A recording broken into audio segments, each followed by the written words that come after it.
ഇന്ന് ആദ്യം തന്നെ ചെയ്തെടുക്കാനുള്ളത് ഒരു കസ്റ്റമൈസ്ഡ് വർക്കാണ് കേട്ടോ. കസ്റ്റമൈസേഷൻ വന്നിട്ട് ഈ ഒരു പെർഫ്യൂമിലാണ്. അപ്പോൾ ഇത് ഞാൻ അവർ കസ്റ്റമർ പറഞ്ഞിട്ടൊന്നുമില്ല, ജസ്റ്റ് വെറുതെ ഒരു ഫ്രീ ബി പോലെ ചെയ്ത് കൊടുത്തതാണ് കേട്ടോ. ഞാനെപ്പോഴും പറയാറില്ലേ, ചില കസ്റ്റമേഴ്സൊക്കെ നമുക്ക് സ്പെഷ്യലായിരിക്കുന്നു. അങ്ങനെ ഒരു സ്പെഷ്യൽ കസ്റ്റമർ ആയതുകൊണ്ട് തന്നെ അവരുടെ നെയിം കസ്റ്റമൈസ് ചെയ്തിട്ട് പെർഫ്യൂം ചെയ്ത് കൊടുത്തിട്ടുണ്ട്.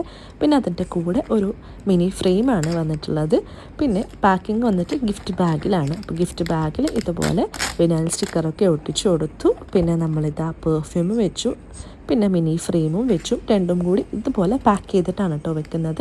പിന്നെ സിമ്പിൾ കാർഡിൽ വിഷസും കൂടി ആഡ് ചെയ്ത് കൊടുത്തിട്ടുണ്ട്. ഇതാണ് നമ്മൾ ഗിഫ്റ്റ് ബാഗിൻ്റെ ഫൈനൽ ലുക്ക് വന്നിട്ട്. ഇത് നമുക്ക് കൊറിയർ ചെയ്യാനാണുള്ളത്. അപ്പോൾ അതിന് ഞാൻ നല്ല രീതിയിൽ പാക്കൊക്കെ ചെയ്തിട്ട് കൊറിയർ അയച്ചിട്ടുണ്ട്. പിന്നെ നമുക്കൊരു ടേക്ക് അവേ ഉണ്ടായിരുന്നു. അത് വിനൈൽ സ്റ്റിക്കേഴ്സാണ് കേട്ടോ. ഹാപ്പി ബർത്ത്ഡേന്ന് ബ്ലാക്ക് കളറിലും പിന്നെ വൈറ്റ് കളറിലും സെറ്റ് ചെയ്തിട്ടുള്ള വിനൈൽ സ്റ്റിക്കറാണ്. അതും ഇതുപോലെ പാക്ക് ചെയ്തെടുത്തിട്ടുണ്ട് കേട്ടോ.